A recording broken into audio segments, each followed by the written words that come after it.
नमस्कार दोस्तों, मैं हूं शिवम भार्गव और आज हम लोग पढ़ने जा रहे हैं गाइस जो हमारा चैप्टर नंबर 6 है साइंस का, बायोलॉजी का। बहुत ज़्यादा लोग जो है डिमांड कर रहे थे ये वाला चैप्टर बनाओ सर, ये वाला चैप्टर बनाओ। तो मैंने सोचा आज क्यों ना बायो का जो चैप्टर है ये आपके लिए लेकर के आया ही जाए। तो आज से हम लोग दोस्तों बायो की भी शुरुआत कर रहे हैं और यहाँ पर जो आज हम पढ़ने जा रहे हैं वो है हमारा चैप्टर नंबर 6 एनसीईआरटी की बुक में। और आप यहाँ पर देख सकते हैं जो चैप्टर का नाम है गाइस वो है हमारा जैव प्रक्रम। अगर आपके में चैप्टर थोड़ा सा आगे पीछे या फिर आप कोई और बुक पढ़ रहे हैं जो एनसीईआरटी की नहीं है तो भी आप यहाँ से जो है आसानी से चीज़ों को समझ सकते हैं, क्योंकि सारा कॉन्सेप्ट बस वही है। बस थोड़ा सा जो फर्क होगा वो आपके बुक के चैप्टर का होगा, यानी कि आगे पीछे चैप्टर हो सकते हैं, बाकी सब कुछ सेम होने वाला है।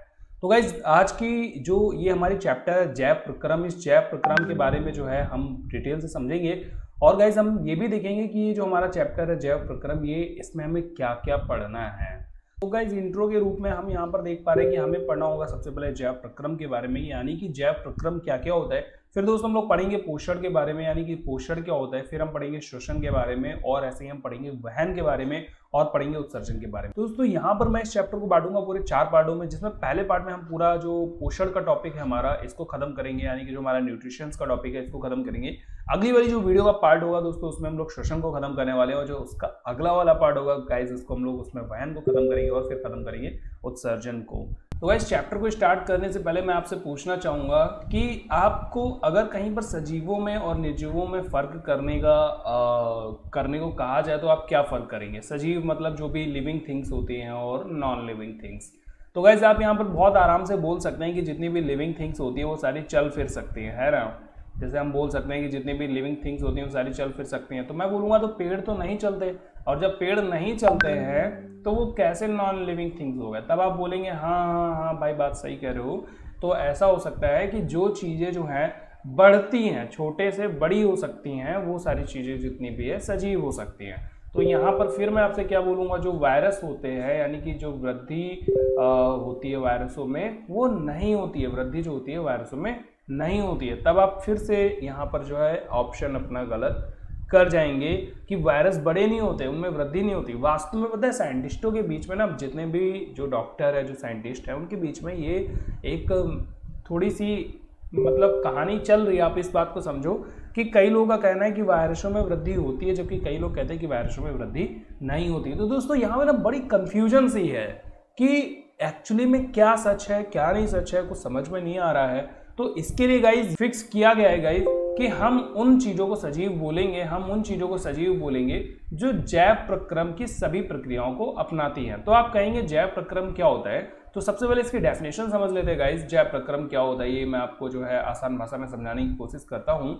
यहाँ पर लिखा हुआ है कि वे सभी प्रक्रम जो संयुक्त रूप से जीव के अनुरक्षण का कार्य करते हैं। आपको ना डेफिनेशन को यहाँ से समझना है, जीव के अनुरक्षण का कार्य यानी कि जीव को जिंदा रहने के लिए, उसको सुरक्षित रखने के लिए, उसको वृद्धि करने के लिए जो भी कार्य होते हैं वो सारे कार्य अगर कोई भी जीव करता है, ठीक है, और जिस जीव में ये सारे कार्य होते हैं गाइज, यानी कि जैव प्रक्रम होता है जिस जीव में, वही जीव आपका सजीव कहलाता है। यानी कि सजीव अगर कोई है तो उसके अंदर जैव प्रक्रम होना जरूरी है। अब आपको मैं फिर से एक बार सिंपल सी भाषा में बता देता हूँ। जैव प्रक्रम में हमने कुछ कामों को रख दिया है। कौन कौन से काम रखे हैं, जैसे गाइस वो पोषण करना चाहिए, ठीक है। कोई भी जीव जो पोषण करता है, पोषण की सभी प्रक्रियाओं को फॉलो करता है गाइस, उस जीव को हम सजीव बोल सकते हैं। फिर पोषण अगर वो करता है तो साथ में श्वसन भी करना चाहिए। श्वसन मतलब वो सांस भी लेना चाहिए। फिर वो वहन भी करना चाहिए। वहन किस चीज़ का होता है गाइस, यहाँ पर खून का वहन होता है। इसके बाद में दोस्तों अगर किसी ने खाना खाया है तो खाने का जो अवशिष्ट पदार्थ होता है उसका उत्सर्जन करना भी एक आवश्यक पार्ट है। तो गाइस ये कुल मिलाकर के जैव प्रक्रम के 4 पॉइंट हैं कि अगर ये चारों पॉइंट किसी भी जीव में हो रहे हैं, ठीक है, चाहे वो एक कोश की जीव हो चाहे वो बहुकोश की जीव हो, तो उसको हम सजीव बोलेंगे। तो फिर वो चाहे बढ़े चाहे नहीं बढ़े, रुका रहे, चलता रहे, सोता रहे, बढ़ता रहे, कुछ भी हो, ठीक है, सजीव कौन हो जाएगा, जिसमें जैव प्रक्रम की प्रक्रियाएं पाई जाती हैं। जैव प्रक्रम क्या होते हैं, जैव प्रक्रम दोस्तों वे सभी प्रक्रम होते हैं जो संयुक्त रूप से जीव के अनुरक्षण का कार्य करते हैं। संयुक्त रूप से जीव के अनुरक्षण का कार्य, जीव के अनुरक्षण का कार्य करते हैं। जैव प्रक्रम क्या होते हैं, ऐसे सभी काम जो जीव के अनुरक्षण का कार्य करते हैं जैव प्रक्रम कहलाते हैं। ठीक है, इसको साइंटिफिक लैंग्वेज में कन्वर्ट करना आपका काम है। अब गाइज आज हम लोगों ने जैसा कि बात किया, हम पढ़ेंगे आज पोषण के बारे में। तो आज हम लोग पोषण को कंप्लीट करते हैं और अगली वीडियो में हम श्वसन को कंप्लीट करेंगे और फिर अगली वीडियो में हम लोग सबसे पहले बात करते हैं पोषण क्या होता है। पोषण देखिए दोस्तों, भोजन को ग्रहण करना, पचे हुए भोजन का अवशोषण करना और शरीर द्वारा अनुरक्षण के लिए उसका उपयोग भी करना पोषण कहलाता है। क्या क्या काम होगा यहाँ पर फिर से बात करते हैं। मुंह के द्वारा भोजन को ग्रहण करना, ठीक है, और अगर कोई जीव जो मुंह के द्वारा नहीं करता तो वो जैसे भी करता है ग्रहण, चाहे वो पेड़ों पौधों की बात करो, वो पत्तियों से करे, नसों से करे, कुल मिलाकर के भोजन जो बाहर से आया है वो उसके अंदर चला जाए, ठीक है, या फिर उसी के अंदर भोजन बनने लगे। तो कुल मिलाकर के भोजन को ग्रहण करना, फिर उसको पचाना, ठीक है, और गाइस पचाने के बाद में उसको हमें अवशोषण भी करना होता है। अवशोषण का मतलब पचा के हमने साइड में फेंक दिया नहीं, हमें उसको फेंकना नहीं है, पेट में फेंकना नहीं है, बल्कि उसमें से जो अपने काम की चीजें हैं उनको ऐसे ऐसे पकड़ के ऐसे कस के निचोड़ देना है, ठीक है ना।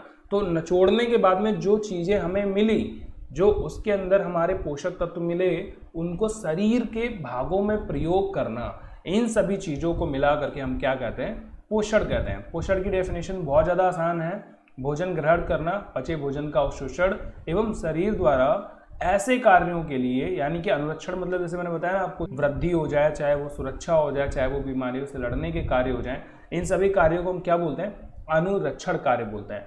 तो शरीर द्वारा अनुरक्षण के लिए उसका उपयोग करना जो होता है पोषण कहलाता है। अब दोस्तों बात करते हैं हम पोषण को कितने कैटेगरीज में बांट सकते हैं। तो गाइस हमने पोषण को यहाँ पर 2 कैटेगरीज में बांटा हुआ है। पहला वो पोषण होता है जो स्वपोषी होते हैं। स्वपोषी मतलब आप नाम से जान पा रहे होंगे, स्वपोषी बहुत आसान है।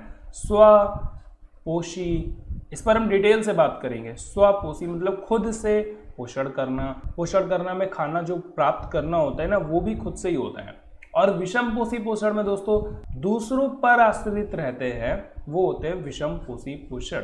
आइए गाइस हम लोग बात करते हैं, पहले दोनों के बारे में एक एक करके अच्छे से बात करेंगे। पहले हम लोग बात करेंगे स्वपोषी पोषण के बारे में और फिर हम बात करेंगे विषम पोषी पोषण के बारे में। स्वपोषी पोषण, ध्यान से मैंने आपको अभी समझाया कि पोषण का वह तरीका जिसमें जीव अपने आसपास के वातावरण में, पोषण का दोस्तों ऐसा तरीका स्वपोषी पोषण होता है जिसमें कोई जीव अपने आसपास का जो वातावरण होता है उसमें जितने भी सरल अजैविक पदार्थ होते हैं, ध्यान से समझेंगे, सरल अजैविक पदार्थ जैसे कि कार्बन डाइऑक्साइड हो गया, पानी हो गया और सूर्य का प्रकाश हो गया, इन सब से जो अपना भोजन बना लेते हैं गाइस, इन सबको हम क्या कहते हैं, स्वपोषी पोषण कहते हैं। यानी कि आपको समझ में आ रहा होगा कि स्वपोषी पोषण में जो आसपास में हमारे कार्बन डाइऑक्साइड गैस उपस्थित है, इसके अलावा जो हमारे पास में हाइड्रोजन जो जल उपस्थित है और साथ में सूर्य का प्रकाश, इन सारी चीजों से खाना बनाना होता है, स्वपोषी पोषण कहलाते हैं। ठीक है, तो दोस्तों ये जो प्रक्रिया है ना, ये केवल 2 चीजों में पाई जाती है। आज तक की पूरे 2 चीजों में प्रक्रिया पाई गई है। कौन कौन सी 2 चीजें गाइस? वो 2 चीजें हैं, पहला पेड़ और दूसरा गाइस जीवाणु। जीवाणु जो है बहुत कम होते हैं, 1-2 प्रकार के ऐसे जीवाणु हैं जो अपना भोजन खुद से बना सकते हैं, वो भी एक केमिकल के जरिए। लेकिन हम इनकी बात नहीं करेंगे गाइस, हम सिर्फ बात करेंगे पेड़ों की, क्योंकि जो पेड़ होते हैं ये खुद से अपना भोजन बना सकते हैं। दोस्तों पेड़ों द्वारा या पौधों द्वारा अपना भोजन बनाने के लिए इनको चाहिए होता है कार्बन डाइऑक्साइड, और क्या चाहिए होता है, जल, और क्या चाहिए होता है गाइस, यहाँ पे सूर्य का प्रकाश, यानी कि सूरज की गर्मी, जो सूरज की लाइट होती है, तो मैं यहाँ पे लिख देता हूँ सनलाइट। ठीक है, तो ये सनलाइट में दोस्तों क्या करते हैं, जो प्रक्रिया से अपना भोजन बनाते हैं, यानी कि जिस प्रक्रिया द्वारा ये अपना भोजन बनाते हैं, इस प्रक्रिया को हम बोलते हैं प्रकाश संश्लेषण। प्रकाश संश्लेषण दोस्तों, इसको हम सन फोटोसिंथेसिस भी कहते हैं। तो ये जो प्रकाश संश्लेषण की प्रक्रिया है गाइस, ये पूरी दुनिया में सबसे अनूठी प्रक्रिया है और आज तक साइंटिस्ट कभी नहीं समझ पाए हैं कि इस प्रक्रिया जो है मानव कृत्रिम कैसे बनाई जा सकती है। क्योंकि अगर ये प्रक्रिया हो गई तो हम लोग भी अपना भोजन खुद से बनाना शुरू कर देंगे, हमें किसी दूसरे व्यक्ति पर जो आश्रित रहने की जरूरत नहीं पड़ेगी। तो गाइज हम लोग इसके बारे में, प्रकाश संश्लेषण के बारे में लग रहा है बहुत ज़्यादा महत्वपूर्ण टॉपिक है, तो सच में महत्वपूर्ण है, आपको समझ लेना चाहिए कि प्रकाश संश्लेषण क्या होता है, कैसे होता है। तो इनके बारे में आपको जानना बहुत ज़्यादा जरूरी है। तो मैंने यहाँ पर आपके लिए पहले से ही लिख करके रखा है कि प्रकाश संश्लेषण क्या होता है। गाइज ऐसा प्रक्रम जिसमें जितने भी स्वपोषी हो गए, स्वपोषी में तो अभी तक हम सिर्फ पेड़ों को ले रहे हैं, तो गाइज ऐसा प्रक्रम जिसमें स्वपोषी बाहर से जो पदार्थ लेते हैं उसको ऊर्जा संचित रूप में परिवर्तित कर देते हैं, यानी कि वो अपने लायक ऊर्जा बना लेते हैं बाहर से लिए गए पदार्थों को। कौन कौन से पदार्थ लेते हैं, वही फिर से मैं आपको बता रहा हूँ, कार्बन डाइऑक्साइड, हाइड्रोजन जल, ये दोनों पदार्थ लिए जाते हैं। और ये दोस्तों क्या होता है, सूर्य के प्रकाश तथा क्लोरोफिल की उपस्थिति में कार्बोहाइड्रेट बनाते हैं। और जैसा कि हम सबको पता है कार्बोहाइड्रेट एनर्जी देता है शरीर को, तो ये इस तरीके से अपनी प्रक्रिया में अपना भोजन बना लेते हैं। आइए समझते हैं किस तरीके से अपना भोजन ये जो है ये निर्माण करते हैं। देखिए इनको चाहिए होता है कार्बन डाइऑक्साइड और इनको चाहिए होता है जल। जब इनको जल मिल जाता है तो दोस्तों इस क्लोरोफिल और सूर्य के प्रकाश की उपस्थिति में ये इससे आपका कार्बोहाइड्रेट बनाते हैं और साथ में ये ऑक्सीजन भी रिलीज करते हैं, जो ऑक्सीजन मानवों के लिए, हम जैसे इंसानों के लिए और अन्य भी प्राणी जगत के लिए आवश्यक है। और साथ में क्या निष्कर्षित करते हैं, साथ में भाप बनाते हैं, यानी कि जलवाष्प बनाते हैं, ठीक है ना। तो पेड़ों पर आपने देखा होगा सुबह सुबह में क्या होता है कि बहुत सारी बूंदें इकट्ठा हो जाती हैं, या पूरे दिन में हल्का फुल्का पानी जैसा इकट्ठा होता है पत्तियों पे या पेड़ों पे, जो नमी मिलती है गाइस वो जलवाष्प की ही होती है। तो प्रकाश संश्लेषण की प्रक्रिया किस तरीके से होती है, इसको आइए ध्यान से समझते हैं। सबसे पहले क्या होता है, जो पत्तियों में क्लोरोफिल उपस्थित होता है गाइस, उनके द्वारा प्रकाश ऊर्जा को अवशोषित कर लिया जाता है। यानी कि जो एक देखिए आपकी पत्ती हो गई, तो इस पत्ती में यहाँ पर बहुत सारे क्लोरोफिल उपस्थित होते हैं, ठीक है। ये क्लोरोफिल कहाँ होते हैं, पत्तियों में रंध्र के नीचे। अब आप कहेंगे रंध्र क्या होते हैं, तो भाई हम रंध्र पर भी बात करेंगे डिटेल से, आपको रंध्र की चिंता करने की आवश्यकता ही नहीं है। तो रंध्र मतलब एक प्रकार से ना छेद समझ लो बस, यानी कि एक पत्तियों में छेद होता है, तो इन छेदों के अंदर क्लोरोफिल होता है गाइस। जो धूप आती है वो धूप क्या होती है कि इन पत्तियों के छेदों से अंदर चली जाती है, ठीक है, और क्लोरोफिल में अवशोषित हो जाती है, क्लोरोफिल में वो इकट्ठा हो जाती है। फिर क्या होता है, प्रकाश ऊर्जा को रासायनिक ऊर्जा में परिवर्तित कर दिया जाता है क्लोरोफिल के द्वारा, यानी कि जो एनर्जी मिली प्रकाश वाली उसको रासायनिक ऊर्जा में परिवर्तित कर दिया जाता है। गाइज यही वो ऐसा टर्म है जो साइंटिस्ट आज भी सोच रहे हैं कि प्रकाश ऊर्जा को रासायनिक ऊर्जा में कैसे कन्वर्ट कर पाते हैं ये पेड़। सिर्फ इतनी प्रोसेस नहीं समझ में आ रही है, बाकी सारी प्रोसेस समझ में आती है कि वो किस तरीके से कार्य हो रहा है। तो प्रकाश ऊर्जा को रासायनिक ऊर्जा में परिवर्तित करके, और जो जल अणु होते हैं दोस्तों, जल अणु आप सबको पता है किससे बनते हैं, H2O से बनते हैं। तो इसमें देखो दो टाइप के चीजें हो गई, एक तो हो गया H2 और दूसरा हो गया ऑक्सीजन। दोस्तों जल अणुओं का अपघटन कर दिया जाता है। मेन चीज यहीं पर निकल करके आती है कि जो जल होता है उसको अपघटित करने के लिए सूर्य के प्रकाश को केमिकल में यानी कि रासायनिक ऊर्जा में परिवर्तित कर दिया जाता है। और ये दोस्तों वो प्रक्रिया है, आपको बता दूं, अगर ये प्रक्रिया हमको भी पता चल गई तो हम जल के द्वारा जल से चलने वाली गाड़ियां बना सकते हैं, हम जल से उड़ने वाले एरोप्लेन बना सकते हैं। पूरी दुनिया में जल का एक बहुत ज़्यादा विस्तृत उपयोग ले सकते हैं, क्योंकि हम जल से क्या कर पाएंगे, कार्बोहाइड्रेट जैसी चीज़ें बना पाएंगे। हालांकि संभव है, लेकिन वो बहुत जटिल हो जाती है, बहुत मुश्किल हो जाती है, उस प्रक्रिया को करने में बहुत एनर्जी वेस्ट होती है। लेकिन पेड़ बहुत आसानी से कर लेते हैं, जो कि हमारे समझ में नहीं आ रहा है। तो दोस्तों इस केमिकल एनर्जी द्वारा जल के जो दोनों अणु हैं, एक तो हाइड्रोजन हो गया, दूसरा ऑक्सीजन हो गया, इसको अलग अलग तोड़ दिया जाता है। और फिर इसके बाद में क्या होता है, जो हमारा कार्बन डाइऑक्साइड होता है दोस्तों, उसको हम चेंज कर पाते हैं कार्बोहाइड्रेट में। मतलब हम नहीं, ये पत्ते चेंज कर लेते हैं यार। तो ये बहुत ही सिंपल सी प्रोसेस है जो पेड़ जो है अपना खाना बनाने के लिए यूज में लेते हैं। तो आपको क्या करना है, प्रकाश संश्लेषण की डेफिनेशन चाहे तो आप यहाँ से लिख सकते हैं, एज लिख लीजिए। और ये जो रिएक्शन है बहुत इंपॉर्टेंट है गाइज, ये आपको याद होनी चाहिए पूरी कि पेड़ जो है अपना खाना किस तरीके से बनाते हैं, उसके लिए क्या रिएक्शन होगी। 1 नंबर में आपके एग्जाम में आ सकती है, और जब अगर प्रकाश संश्लेषण में प्रश्न पूछा गया तब तो आपको ये रिएक्शन जो 3 से 5 नंबर की भी देखने को मिल सकती है। और इसके बाद में दोस्तों प्रकाश संश्लेषण के लिए कौन कौन सी कच्ची आवश्यक सामग्री चाहिए, सूर्य का प्रकाश चाहिए, क्लोरोफिल चाहिए, CO2 चाहिए, और आपको डाइहाइड्रोजन ऑक्साइड भी चाहिए, यानी कि जल जो है आपको चाहिए होगा। इसके बाद में दोस्तों प्रकाश संश्लेषण के दौरान क्या क्या होता है मैंने यहाँ पर लिख दिया, आप चाहे तो आसानी से इसको लिख सकते हैं कि क्लोरोफिल द्वारा प्रकाश ऊर्जा को अवशोषित करना होता है, फिर प्रकाश ऊर्जा को रासायनिक ऊर्जा में रूपांतरित करना होता है, जल अणुओं को हाइड्रोजन और ऑक्सीजन में अपघटित करना होता है, इसके बाद में गाइज लास्ट प्रोसेस जो है वो कार्बन डाइऑक्साइड का कार्बोहाइड्रेट में अपचयन किया जाता है। तो इस तरीके से दोस्तों हमारी जो प्रकाश संश्लेषण की प्रक्रिया है वो पूरी हो जाती है। अब दोस्तों हम लोग चलते हैं अगले स्टेप पे। मैंने आपको बताया था कि हम रंध्र के बारे में भी बात करेंगे। रंध्र क्या होता है? रंध्र बहुत ज़्यादा जरूरी चीज़ है, आपको समझ लेना चाहिए डिटेल से। बेसिकली पत्ती की सतह पर छोटे छोटे छेद होते हैं। रंध्र क्या होते हैं? पत्ती की जो सतह होती है गाइस, उस पर बहुत छोटे छोटे छेद होते हैं। इनके प्रमुख कार्य क्या होते हैं?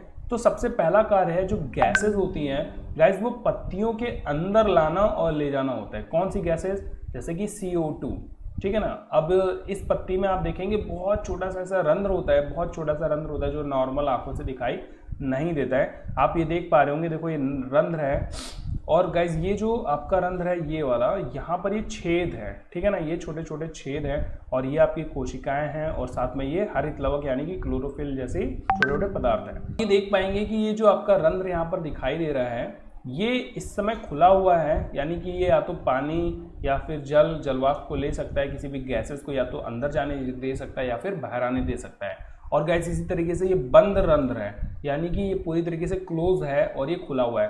और आपको शायद एक बात पता नहीं होगी कि ये जो रंध्र हैं ये बंद और खुलते रहते हैं, मतलब ये इस तरीके से होते हैं और ये ऐसे खुल जाते हैं और ऐसे बंद हो जाते हैं, फिर खुल जाते हैं फिर बंद हो जाते हैं। तो इस तरीके से इनकी प्रोसेस जो है गाइस चलती रहती है। तो गाइस बात करते हैं विषमपोषी पोषण के बारे में। तो विषमपोषी पोषण आपको नाम से ही समझ में आ रहा होगा कि ऐसे जीव या ऐसे प्राणी जो दूसरों पर आश्रित रहते हैं अपने भोजन के लिए, इनको गाइस हम लोग क्या बोलते हैं? विषमपोषी पोषण कहते हैं। दोस्तों इसमें हम सब लोग हैं, जानवर हैं, कुत्ते हैं, बंदर है, ये जानवर हो गए, फिर जितने पक्षी हो गए, जितने भी आपके बड़े जीव हो गए दोस्तों, वो सारे मतलब संसार के लगभग सभी जीव आपके विषमपोषी पोषण है, सिर्फ एक दो को छोड़कर, जैसे पेड़ हो गए या कुछ जीवाणु हो गए जो समपोषी होते हैं, स्वपोषी होते हैं। तो गाइस विषमपोषी पोषण वाले जीव भी 3 प्रकार के होते हैं और ये जो पोषण होता है गाइस ये 3 प्रकार से किया जाता है। कौन कौन से 3 प्रकार है गाइस? सबसे पहला जो होता है वो होता है प्राणी संपोषण।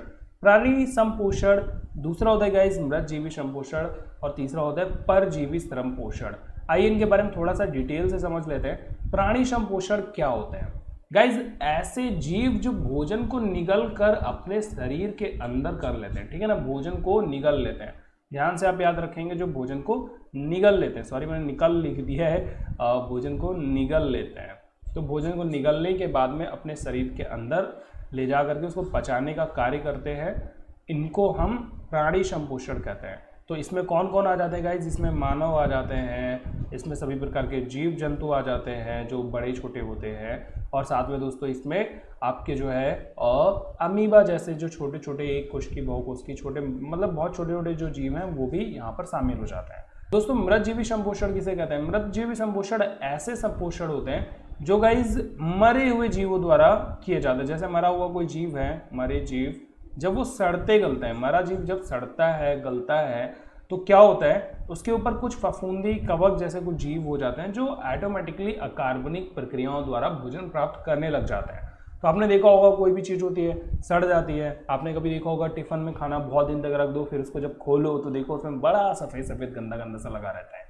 तो वो सारे जीव दोस्तों इस कैटेगरी में आते हैं जो मरे हुए जीवों के ऊपर अपना भोजन प्राप्त करते हैं। तो इसमें कौन कौन सी चीज़ें आती हैं? जैसे कि आपकी फफूंदी हो गई, जितनी भी फफूंदी होती है ना वो दोस्तों ऐसी ही होती है जो मरी हुई चीज़ों पर लग जाते हैं और उससे अपना पोषण होता है वो प्राप्त करते हैं, फफूंदी हो गई। और दोस्तों इसमें जो है आपके कवक जैसे जो छोटे मोटे जीव हो गए वो भी मरे हुए पोषण को अपनाते हैं, मृतजीवी करते हैं। तीसरे नंबर पर आते हैं दोस्तों जीव। कौन से जीव? परजीव। जो परजीव का मतलब आपको सबसे पहले बता देता हूँ, परजीव का मतलब होता है दूसरों के जीवों पर रहने वाले। ये दूसरे के जीवों को ना मारते हैं, मतलब शरीर को, ना ही उसमें कोई नुकसान पहुंचाते ज़्यादा, और उनके शरीर में चाहे तो बाहर चाहे तो अंदर रह करके अपना पोषण प्राप्त करते रहते हैं। जैसे कि आपने देखा होगा आपके शरीर में जूं जो पड़ जाता है बालों में, वो कैसा होता है, वो आपके शरीर में आएगा, आपको ज़्यादा नुकसान नहीं पहुंचाएगा, आपके शरीर में ज़्यादातर जो है कोई चीज़ों को खराब नहीं करेगा, और एस्टेज बस अपना भोजन आपके सर के बालों की जड़ों से प्राप्त करना शुरू कर देगा, या बालों की जड़ जो हमारी स्कल्स होती है दोस्तों वहाँ से प्राप्त करना शुरू कर देता है। ऐसे ही आप देख सकते हैं अमरबेल। अमरबेल आपने देखा होगा, एक छोटा सा कनकट्टा होता है पेड़ों में, इस तरीके से लगा रहता है, ठीक है। ऐसा नहीं होता है तो आप ऐसा समझ लो, ऐसे करके बना रहता है, ठीक है। तो आई थिंक आपको अब समझ में आ रहा होगा, इस तरीके से होता है अमरबेल। फिर से एक और बना करके दिखा देता हूँ। ऐसे ऐसे करके, मतलब बड़ा मस्त सा होता है यार, बहुत अच्छा लगता है देखने में अगर एकदम साफ मिल जाए। आपने वो तो खाया होगा ना, क्या बोलते हैं, एक सब्जी होती है मशरूम की, मशरूम भी एक प्रकार का अमरबेल ही होता है।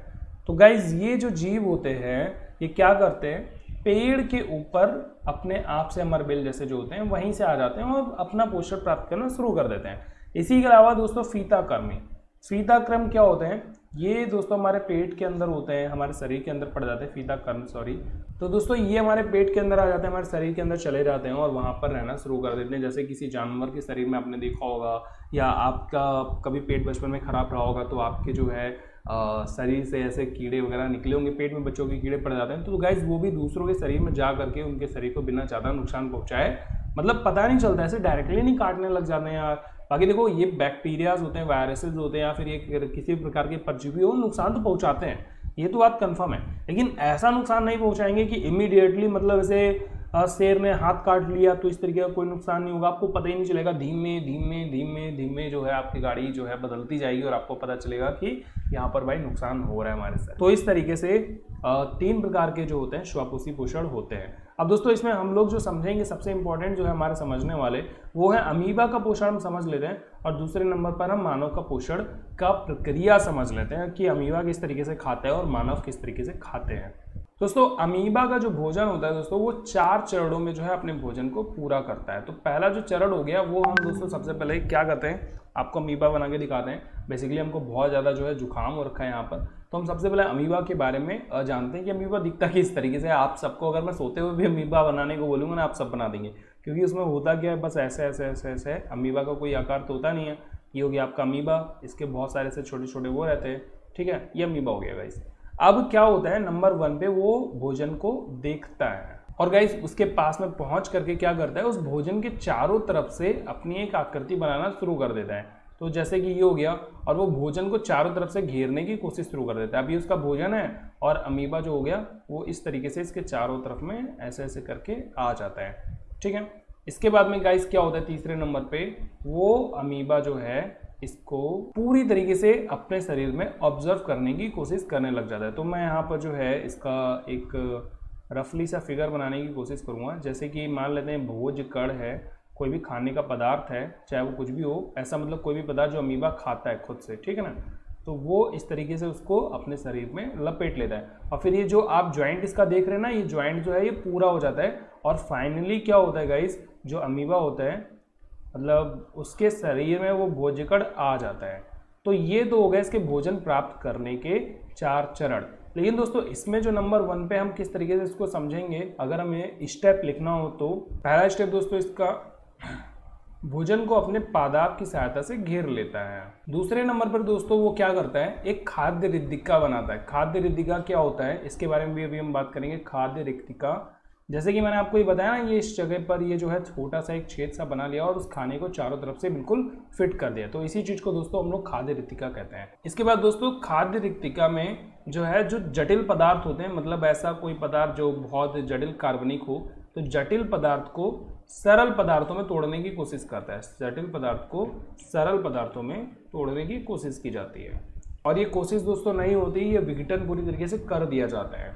इस कार्य में दोस्तों कुछ ना कुछ अपशिष्ट बचता है, यानी कि जैसे मनुष्य जो है कुछ खाते तो अपशिष्ट करते हैं, यानी कि मलमूत्र जो होता है ना, ऐसे ही इनके भी कार्यों में जब इसको जटिल पदार्थ को सरल पदार्थों में तोड़ा जाता है तो यहाँ पर भी कुछ ना कुछ अपशिष्ट जो है वो बच जाता है। तो उस अपशिष्ट के दौरान जो ये अपशिष्ट होता है ये सतह की ओर आने लगता है, मतलब सतह की ओर अपशिष्ट पदार्थ ऑटोमेटिकली आने लगता है। जैसे वो खुद गया था खाना दूर, वैसे ही खाना आने लग जाता है।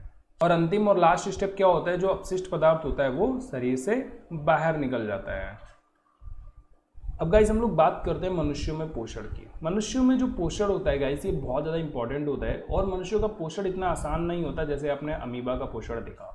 तो मनुष्यों का पोषण कई सारे चरणों में बटा होता है, जिसमें जो है कुछ चरण होते हैं। जैसे कि सबसे पहला अगर हम चरण की बात करें गाइस, तो यहाँ पर हम नंबर 1 का जो चरण देख सकते हैं वो होता है अंतर्ग्रहण करना।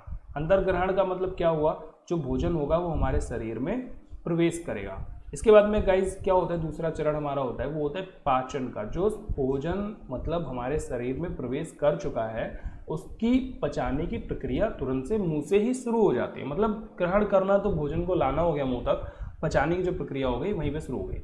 और जब वो पचाने की प्रक्रिया शुरू होती है गाइस, तो उसमें ना रस वगैरह निकलते हैं, कुछ अपने काम की चीज़ें निकलती हैं जो शरीर के लिए हेल्थी होती है, जैसे कि भोजन में मान लेते हैं प्रोटीन हो गए, विटामिन हो गए, खनिज लवण हो गए, इन सब के बारे में तो आप बचपन से पढ़ते आ रहे हैं। तो उनका ना अवशोषण किया जाने लगता है यहाँ से, ठीक है। तो यहाँ पर जो तीसरा प्रोसेस होता है गाइस, वो होता है अवशोषण करना, ठीक है।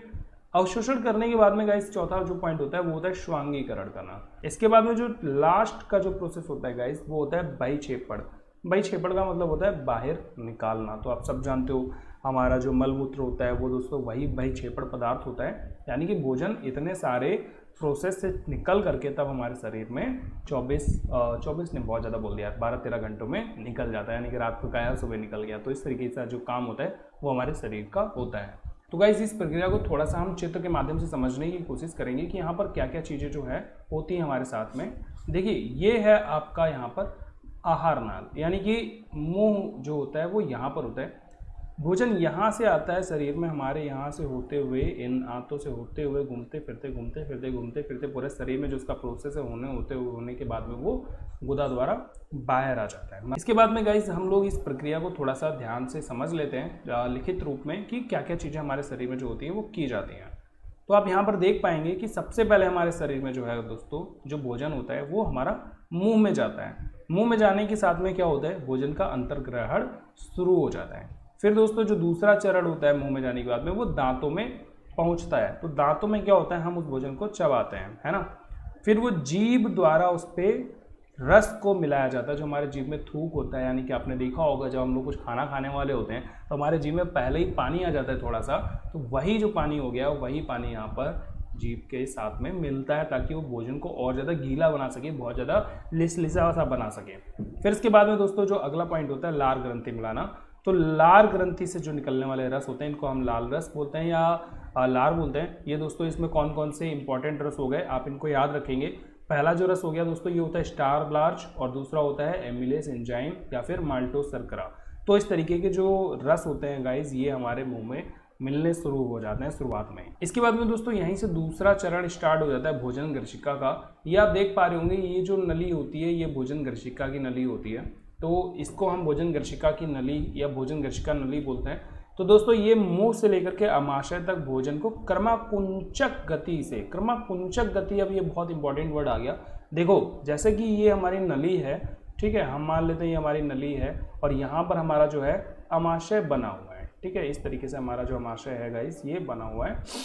तो भोजन हमने यहाँ पर किया और वो यहाँ पर जाएगा, वो खट्ट से गिरेगा जाके, यहाँ से तो गले से तो गया और जैसे गिरेगा धड़ाक से नीचे गिरेगा जाके, तो हमें गिरने का एहसास होगा और जो हमारा शरीर है वो भोजन का जो प्रक्रिया जाने का वो गड़बड़ हो सकता है। तो क्रमाकुंचन गति का मतलब होता है बड़े स्लो एक हिसाब से भोजन जाता है ताकि वो भटाक से गिरे नहीं, अंदर जाके कायदे में पहुंच जाए नीचे तक, ठीक है। तो इस प्रोसेस के लिए ये ग्रशिका का प्रयोग यहाँ पर होता है, शरीर हमारा ग्रशिका का प्रयोग कर लेता है। अब आप पूछेंगे होता कैसे है, तो इसमें मांसपेशियां जो होती हैं गाइस वो खुलती और बंद होती हैं। मतलब ये प्रोसेस मैं आपको समझाने की कोशिश करता हूँ, आप इसको देखो।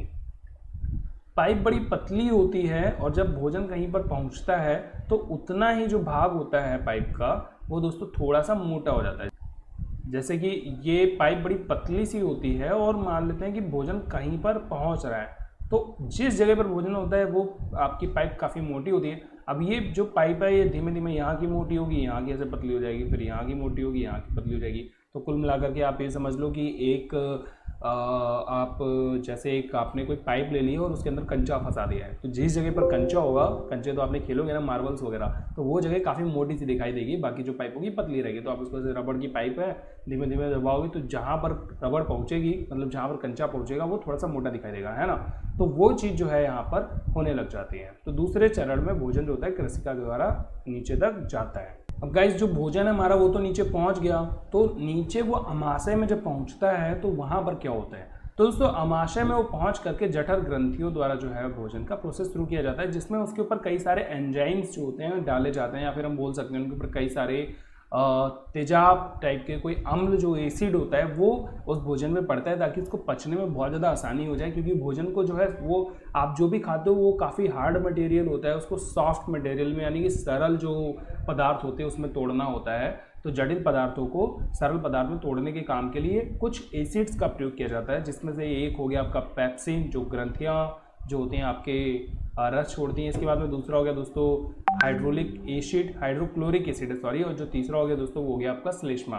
तो पेप्सिन का काम क्या होता है दोस्तों, ये पाचक एंजाइम का पाचन करता है, यानी कि जैसा भी आप प्रोटीन वगैरह खाते हैं गाइस उसको पेप्सिन ही पचाता है।